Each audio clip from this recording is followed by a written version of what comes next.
So this morning we're going to be talking about blossoming within our souls, and not always so easy. The thing about souls, so if we think of our souls as our mind, our emotions, our will, it's quite a personal journey, isn't it? But we live it in community. So everybody gets to watch. How does that make you feel? So what I want to do today is I actually want to talk about some really practical things about what does it mean to blossom within our souls, to strengthen us, to do what it is that the Lord requires from us.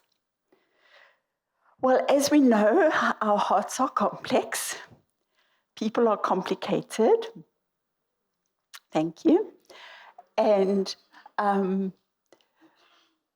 And this whole journey of coming to know ourselves, understand ourselves, be intentional about next steps, not waste our time on things that don't bring strength and don't bring fruit, is very important. And I made a discovery recently. Tim Mackey is an amazing Bible teacher that teaches, through the Bible Project. But I listened to a teaching of his about nephesh. Nephesh, which is the Hebrew word for soul, mentioned 700 times in the Old Testament. And this word nephesh just expands our thinking about what soul actually means. So, nephesh is actually all of us. It's all of us. So if you're a murderer, then you're a nephesh slayer. If you're a kidnapper, you're a nephesh thief.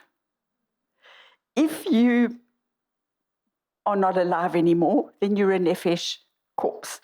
How does that sound? So this word nephesh is an expanded word. So it's almost like that we can expand our understanding of it on the inside of us. So the Jewish people would pray twice a day, the Shema. I think many of us know this. Hear, O Israel, the Lord is our God, the Lord is one. You shall love the Lord your God with all your heart, soul, and strength. So these words, it just means all of you. You should love the Lord your God with all of you. So if you can remember that. Okay, but sometimes with our souls we get into trouble, right? So sometimes we feel like this. We feel like somebody has slammed us up against an icy mountain and we are pretty much alone and we don't really know how to navigate it. But today we're going to talk about very practical ways of navigating these spaces when we get into trouble in our souls, our minds. What are we thinking? What are we believing? Our emotions. Our emotions are too intense. They override. They lead us to trouble. And our will, what is it that we are deciding along the way? And the big thing is that we would be Father pleasers. That's the goal of our lives, is to be Father pleasers. And the long-term goal, because what happens with our souls is it pulls us into the present. So if you're very angry, are you thinking about your eternal rewards? You just cross. If you're very sad, are you thinking about the race that you're running? Probably not. So what happens with our souls is it keeps pulling us into these places that don't help us on the long run. They don't help us to finish this race that God has put before us. So, I just want to show you the next slide, please. So, do you know that these ice tundras in the Arctics are also called deserts? Did you know that? So I especially chose the ice one because it's a bit unfamiliar. But they're deserts. Why are they deserts? Because nothing grows there. Okay, so whether it's ice or whether it's sand, nothing grows there. And what we want to know is how can we be bright and beautiful and blossoming in our souls when there are times that we get stuck. There are times that we find ourselves looking like this, longing for safety, longing for comfort. So when our souls are all stirred up, do we not long for comfort and safety? We just want to know it's going to be okay. But if we can just stop for a moment, the long-term goal is that we would finish the race that is set before us. Okay, so if God is in the business of restoring us, can I share a story with you? Would that be okay? Okay. So, you know how life goes. Sometimes it's fantastic, sometimes not so completely fantastic, sometimes horrible. Okay. So I was working in a particular space. It was difficult. It just was difficult. I had run out of smart ideas. I'm desperate for you was the song in my heart. I can hear that there are those that identify with it. And we had a staff meeting. So the department that I was overseeing at the time, we were about just over 50 people, and we had a staff meeting. We were outside on the lawns, and the different team leaders were talking about their teams. It was lovely. And suddenly, I just felt this breeze on my face, and suddenly I realized that the Lord, his presence was right there. So I stopped. Now there's all this going. So we were eating, we were braaiing, there was meat. And so you can understand there was activity. I just stopped for a moment. And I felt something on my head. And I thought, oh, what? But I just waited. It was in the middle of everything. And I felt the weight of something on my head. It wasn't a crown. I'm sorry to disappoint you. So the Lord showed me afterwards what it was. It was lovely, but it wasn't a crown. And I felt this weight on my hand. Something in my spirit lifted. Because what happened was that physical something on my head lifted my eyes for the long game. Okay. 2 years after that, so that's quite long. Okay, so this is an encounter with the presence of God that, well, it should have been enough for the race till the end, right? Well, no, not really. So about 2 years later, we were visiting family in England, and the one night they said, "Why don't we go up to Oxford to the evening service?" Now, I'd been in England before. I really wanted to visit Oxford. I was on my own and I didn't have the guts to do it. I just thought, no, catch the train, get there on my own, wander around. No. So I didn't want it that badly. But anyway, so they drove us up to Oxford. It was lovely. We went to the evening service. At the end of the evening service, there was an invitation, just like you do all the time here. There was an invitation if you would like somebody to pray for you. So I was quite relaxed. I felt completely fine. I didn't think I needed prayer that night. The Holy Spirit speaks to me. He said, "It's for you." The rows there was a middle aisle, and then the rows were so tight and jam-packed. And we were kind of like quite far. We were sort of up against the corner, and the seat in front was right on your knees. So, and I just said to the Lord, "No, man, look here, it means no, excuse me. Everybody's worshiping, so everybody's got their eyes closed. Excuse me. And I just thought, no, man, Lord, we've done this. I mean, we've done this 100,000 times, right? I just thought, it doesn't have to be here. You know, when God just, and I went, and then I thought to myself, so you know how we talk to ourselves, and then I thought to myself, I promise you, I'm going to get to the front, go to where the people are praying. They're going to tell me, no, not here. Go to the other side, across the front of the church, to the other side. I thought, I promise you that's what's going to happen. And I didn't. We were family, so that it's me, the next 8 people are all family. You know, sometimes we're happy to be humble, but not when you're asking the kids and the cousins and everybody to move over for you. So anyway, I just decided, it's God. I'm not messing with this. Excuse me. I get to the front. What happens? No, not here, darling. Over there. Off we go to the thing. Lady comes up to me.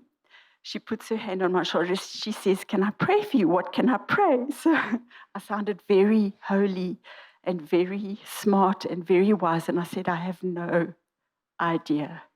She said, that's okay. She starts praying. The Victoria Falls comes out of my eyes, runs down my cheeks. God says to me, your pockets are full of ash. I had a jacket on. It's England. It was cold, so I had sort of like a long jacket, and it had like these nice big pockets, deep pockets. He says to me, your pockets are full of ash. I went, what? Okay, ash, desert, ice, nothing grows, right? It's death. Nothing grows. Okay. I said, okay, so the lady who's so sweet and praying for me for what we don't know what for, I said to her, it's the ash. I need to leave the ash in my pockets behind. She said, okay. So she prays for me. It's England. I don't know if you know England, but it's fairly formal. Nobody messes about. There's not a lot of crying. There's not a lot of, there's no loud noises, except if the Victoria Falls is coming out of your eyes. And she prays for me. And I left my ash in Oxford. It was absolutely amazing. So I'm reminded of Isaiah 61:3. I will give you beauty for ashes. And I emptied my pockets. And that word beauty, can you believe this? Isn't it wonderful to experience the truth of the scriptures before you know it's true? That word beauty means something on your head. What will he exchange for the ashes? He will place a headdress. The word for beauty, the exact translation is headdress. He will place a headdress on your head when he exchanges the ashes in your pockets. He will put something on your head. Don't you think what it is he's going to put on your head. Just leave it to him. That's why I said to you, it wasn't a crown. Because I just laughed. I told a friend, she said, oh, it was a crown. I went, it was not. Whatever he chooses that he adorns you with, that he calls you to, that he... So you know when you wear something on your head, it straightens your back. Do you know that? You know, I mean, the old stories of where the grannies would put the books on a child's head to try and make them walk straight. Okay, but God has got something for you on your head. Then I discovered this. Ephesians chapter 3. Because why does God restore us? Why are the ashes important for him, apart from that they're heavy and they serve no purpose whatsoever? They're just messy, yucky, and smudged things. Okay. Ephesians chapter 3 and verse 12. If we can put that slide up, that would be great. Thank you. Not that I have already attained this or am already perfect. Okay, so that's great. So we can relax. The Lord knows that we're on a journey. We need to be gentle with ourselves. We need to be intentional, keep moving. And it's okay, nobody in the room has got it all right. Is that okay? Okay, so we're in great company. Okay. Not that I'm already perfect, but I press on But I press on to make it my own because Christ Jesus has made me his own. So Christ Jesus has taken hold of me so that I can take hold of what it is that he has called me to. Okay, I'm going to read on a little bit. Forgetting what lies behind. There's no place for ashes. Can I just say ashes? Bitterness, unforgiveness, anger. And I just want to say, if there's unforgiveness in our hearts, we're not crazy. There's reasons. We're not crazy. There's a reason. If there's bitterness in one's heart, did something happen? For sure. But the problem is that it weighs us down and serves no purpose. So it's too expensive. So why do we forgive? Not because you've got nothing better to do on the day, but because it's too expensive for you. It's too expensive. So you do know that the people you need to forgive live rent-free in your head. Rent-free. They don't even know that they're in your head. They just keep living there. You wake up in the morning and they're in your kitchen. You cook your supper, they stir the pot. And the next day, and the next day. It's so expensive because, the reason they live rent-free in your head, in your heart, in your house, is because something horrible happened. And then you give them lodging. You say, come, I've got a guest room. Come live with me. It's too expensive. It's too expensive. We don't want to do that. Okay. So, I want to take you back to the King James. Can we do the King James for a minute? Can we zoom back to the King James for a minute? Because it says it very nicely, just like it is. Okay, so not as though I have already attained, either were already perfect. Okay, great. So everybody's off the hook. We're all on a journey.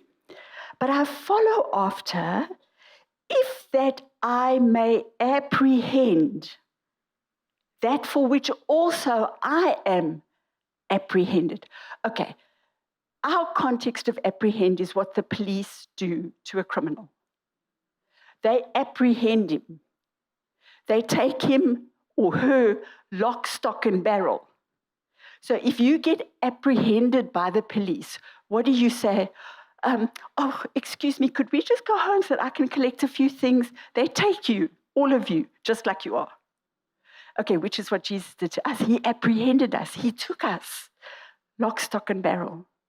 And because he apprehended us, what do? We want to take his purposes, lock, stock, and barrel, apprehend. So we were apprehended in order that we may apprehend, in order that we may take all of it, because we were taken hold of, all of us, so that we press on to finish the race. And what it does is it lifts. When you get rid of the ash, so expensive. When you struggle, because that's the other thing about bitterness, anger, unforgiveness, all of those horrible things. They like recurring rent-free people. They just keep knocking on your front door saying, hello, can I come and live with you? So it's too expensive. So we keep saying no, no, no, no. And eventually they get the idea. They don't come back anymore. In order that we can apprehend, we can take hold of all that Jesus took hold of us. So can I ask you, so we're all off the hook, okay? We're all on a journey, so we've all got stuff. Is that all right? Okay, so there's nobody here that's got it all right. Can you think of the top two things that form ash in your pockets? You don't have to say them out loud. You don't have to put your hand up, but I want you to have it clear in your head.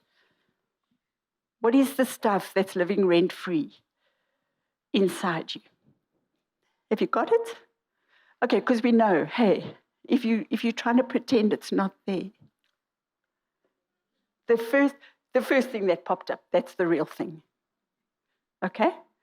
I don't know, and maybe you don't want anybody to know that your husband makes you really mad. Okay, I promise not to tell. Okay, so what are the first two things? All right, you've got them. Have you got them? Have you got names? You need names. Because you can't work with something. You've got to work with a thing. So you need names. All right. So in the Greek, apprehend and comprehend, they kind of work together. They're like two ends of a seesaw. Apprehend, comprehend, apprehend, comprehend. So you lay hold of, apprehend, to comprehend, understand, perceive. Lay hold of, perceive. Lay hold of, understand. They go together. So when we get this apprehend, take hold of, what happens is we begin to see things in the Spirit, which makes it easy. So when we perceive something in the Spirit, our hearts are filled with love. When it's head knowledge, we just feel anxious on how to do it.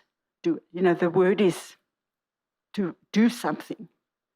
Okay, so then, and it, like the anxiety just comes up like this. So if I had to say to you, you really need to forgive, if that's your thing,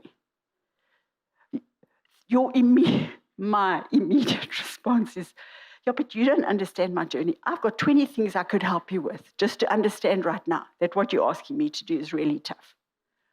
Okay, but we know it's tough. Is that okay? But it's expensive. It's expensive. Okay, you're fine.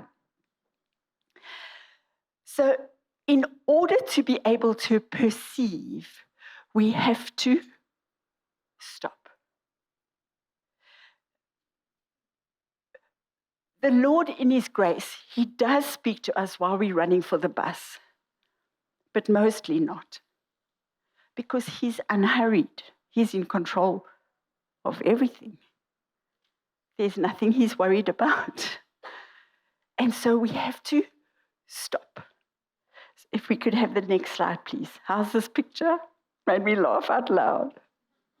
Look at this person. Are they crazy? So, I mean, this is like true, hey? This is for real. So this high wire walker decides to stop. Doesn't it make you feel a little bit nervous when you just look at the picture? But that's how we feel when we stop. It's funny, hey? I don't know why it is. Are we scared we're going to get caught out on something or something? I don't know. But I especially chose this picture because when we choose to stop, and even if it's just every day, to wait and just say, Father, what would you say to me today? Because we always feel like to be a father pleaser, we need to be doing something, right? Well, maybe we need to be listening, which is what the doing is. Because when we stop, and then we feel nervous like this, you'll remember the picture and go, oh, yeah, it's not just me. Feel a bit nervous. But if you wait and you listen, what happens is you moved again by that the Lord took a hold of me and took a hold of you. And as we wait, we begin to perceive in the Spirit what God is saying in the moment. And when we perceive and our hearts are filled with love for God, and then that begins to spill over to love for others, then when you move, having apprehended, you move in the that for which you were apprehended. And that is not expensive. And the amazing thing is it has eternal value. It's actually priceless. It's very expensive, but you don't have to pay. If we get stuck with the ashes, we pay. Okay? And the next slide, please. So what happens when we stop? and we wait, is that it's not for me, so I'm going to ignore it. Is that all right? No problem at all. It happens to all of us. So the cool thing is we've all done that, haven't we? Okay. When we stop and we wait and we listen and we perceive, God becomes bigger. He becomes bigger and bigger and bigger, so that when we then move into what it is that we were apprehended for, our hearts are filled with love, and we know we can't do it. It's okay. So, I was listening to Helen, just saying about all the stuff I've done. I would give it all away in a second. Because can I just say, the most valuable thing I've learned is if we wait, God comes. If we wait, He's so kind and He's so gentle and so amazing that if we stop, even if we feel like we're on that high wire, if we stop, could everybody just switch off their phones, please? That would be great. If we stop and we wait, He comes. He comes. And He speaks. So God, you see, so can I just tell you, I would give it all away for this. God is not playing games with us. Isn't that amazing? He's not waiting for you to do the trick flip, and then He's going to talk to you or use you or something. He doesn't play. That's a game. He doesn't play games. When we wait, He comes. And when He comes, He speaks. And when we perceive, we move. And everything is different. Everything. Then the people that live rent-free in your pockets, in your house, in your heart, in your mind, you just go, huh? I don't want you. Anywhere near me, go away. Freely I've received. Freely forgive. It's God's business. Lord, you know what happened. It was terrible. You know what happened. It's your business. All right. Sure. All right. When God becomes big. So next slide, please. When Peter and James, when they went past the gate beautiful, and the lame man was there, don't you love it? They first started with what they don't have. Isn't that great? They didn't think they had everything because they didn't. Not one of us have got everything. Because then why do we need community? Why do we need an expression of Christ that involves all of us? Because if you have everything, you don't need any of us. And good luck. It's lonely out there all by yourself. We're going this way and can we have coffee and rusks on the rooftop? Okay, but it's not like that. Because our responsibility is that we are filled with a big God. We are filled with a big God, that we wait, we listen, we perceive, and then we move.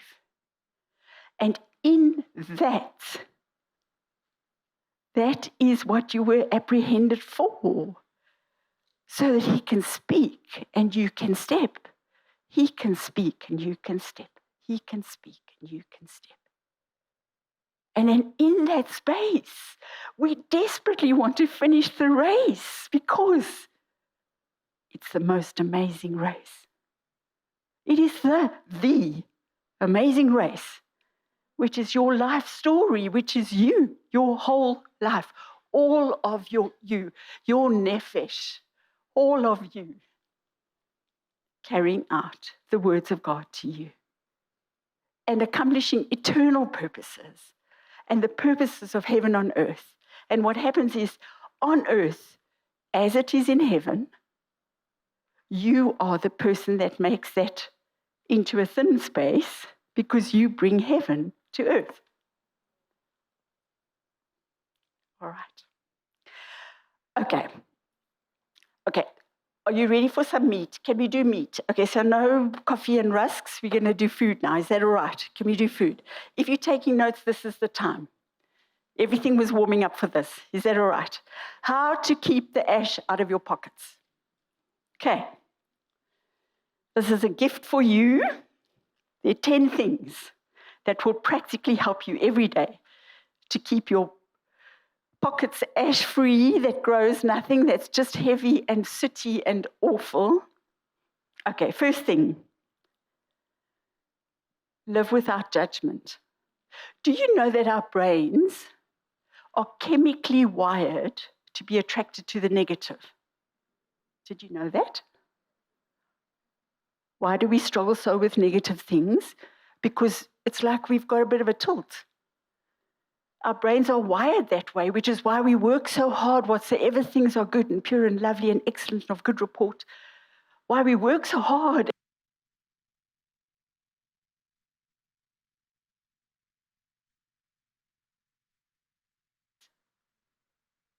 Just to get back to naught. How's that? Crazy, hey? So if you allow hundreds of negative thoughts, you are walking with we are a bad limp. We're not fine. Okay, so stay curious. Ask the question, why? Don't judge. Judgment's God's business. It's too difficult. Why do we want to judge? Do you want to be the judge? I don't want to be the judge. How are you ever going to figure this out? God's business. Okay. And the wonderful thing is, if you choose, do you know that your brain doesn't multitask one thing at a time? It does one thing at a time. Do you know that? So if you choose to not judge, but to be curious about what's happening here, because as we are curious and we wait, we stop and we wait and we listen and we perceive and then we engage. God comes and he speaks in those spaces. So amazing. And our brains can't do the negative round and round. And those are not Deborah bees. Those are big, horrible wasps that sting you. That's what they do. If you judge, you wanting to fix people, strictly verboten, not allowed in the kingdom. Your job is not to fix people. My job is to obey the Holy Spirit and to encourage and strengthen and love. Okay? Is that all right? Okay? If you choose to be curious and learn rather than to judge, do you know that you don't know what you don't know?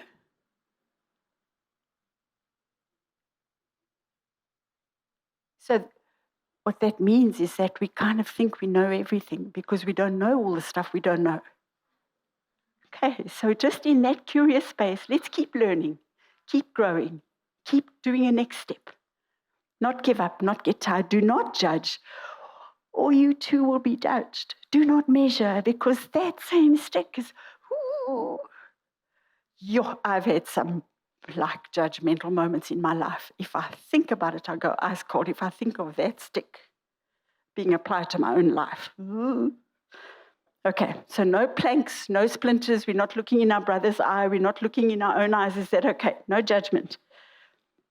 Remember, your brain is wired for negativity. Too expensive. Okay, number one. Number two, differentiate between signal and noise. Not everything that comes past your nose you need to respond to. You do not need to respond to everything that comes past you. There's so much noise.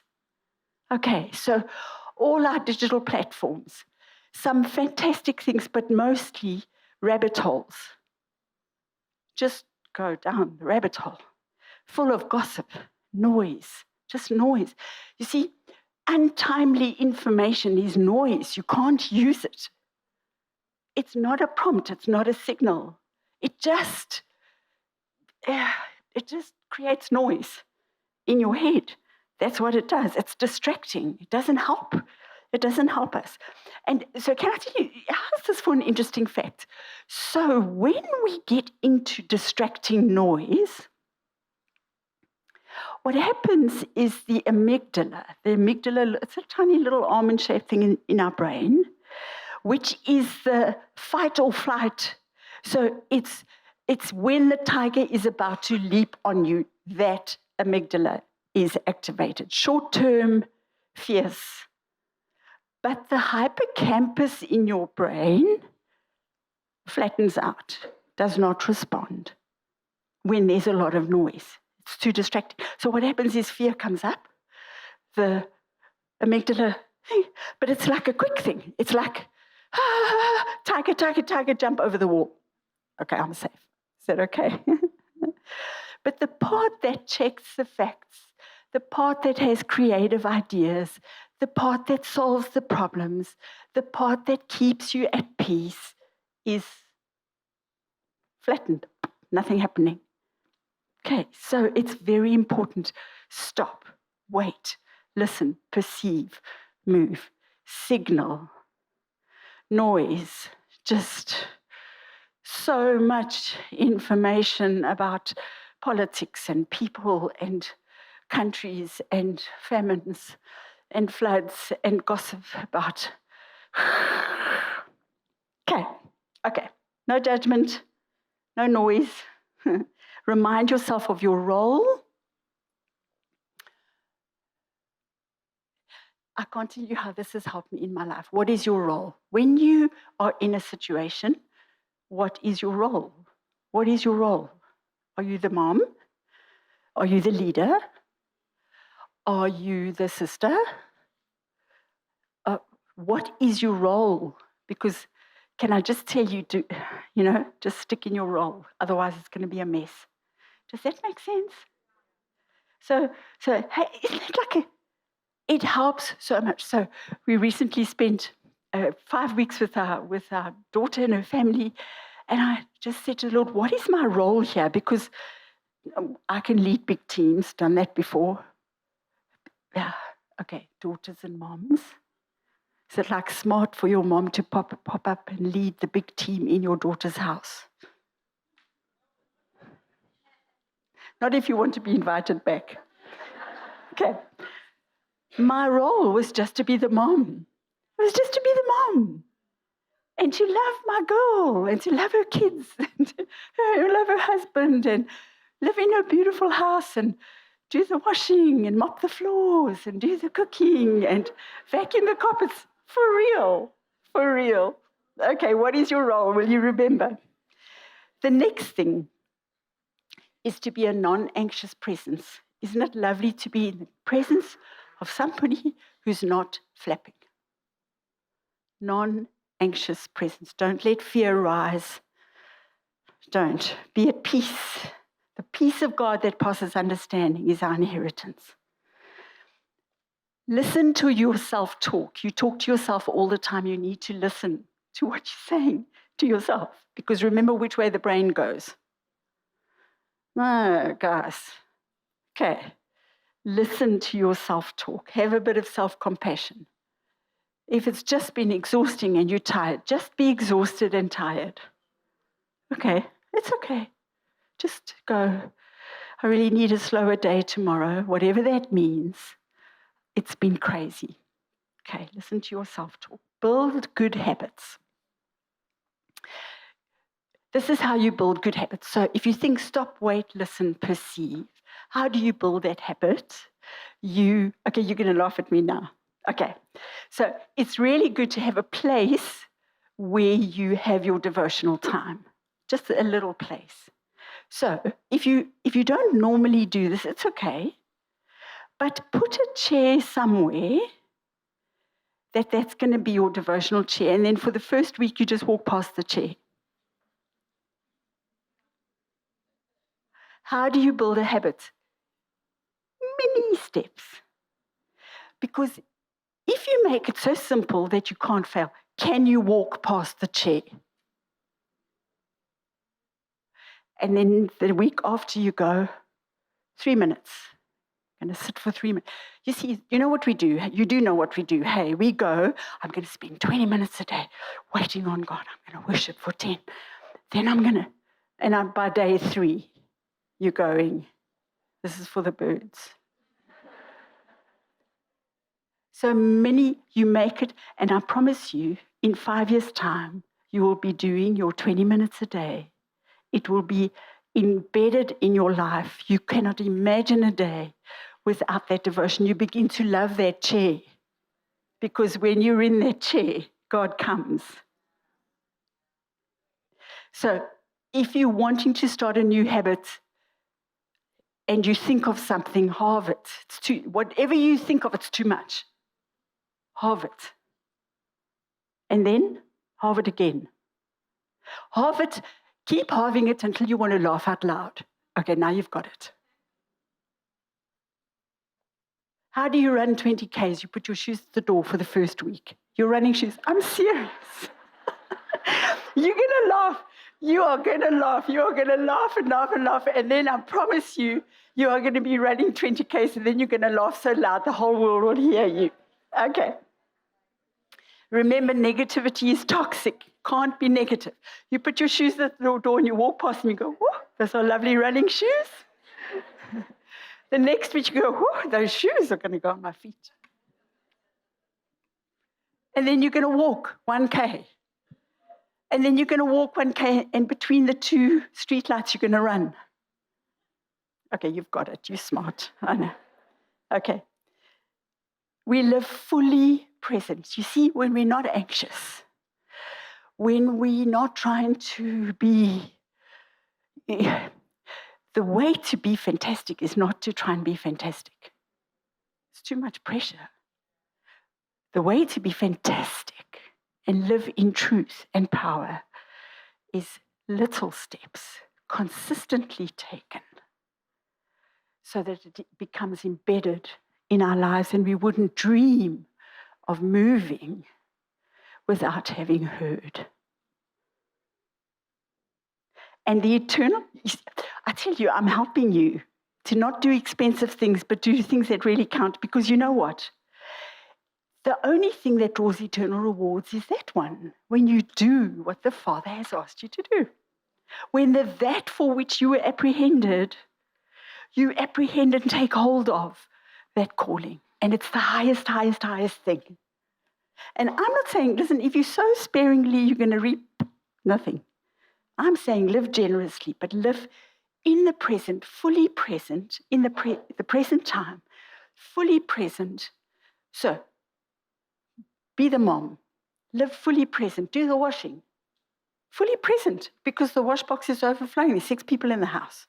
That's fully present. You're fully present. Doesn't help to just do.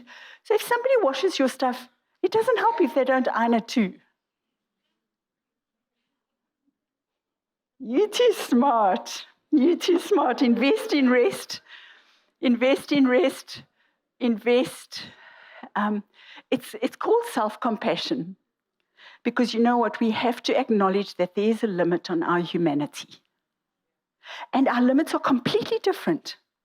So I have 2 friends, they're world athletes.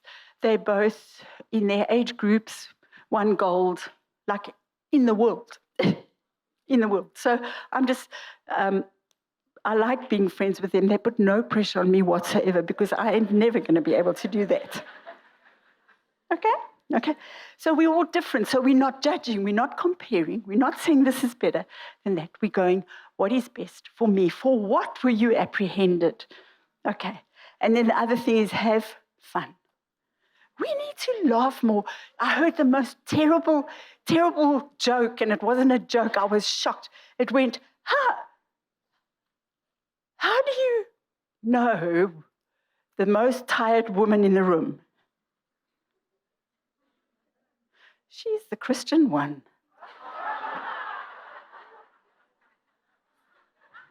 It's ugly, hey?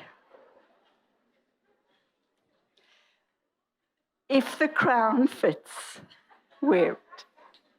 Okay.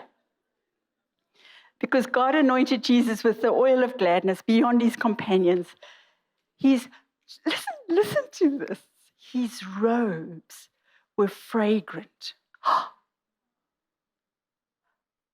Here. His robes were fragrant. Isn't that like? There is a smell that is the Son of God. What? That is our soul. Do you understand? That's our nefesh. That is present, fully present. His robes were fragrant.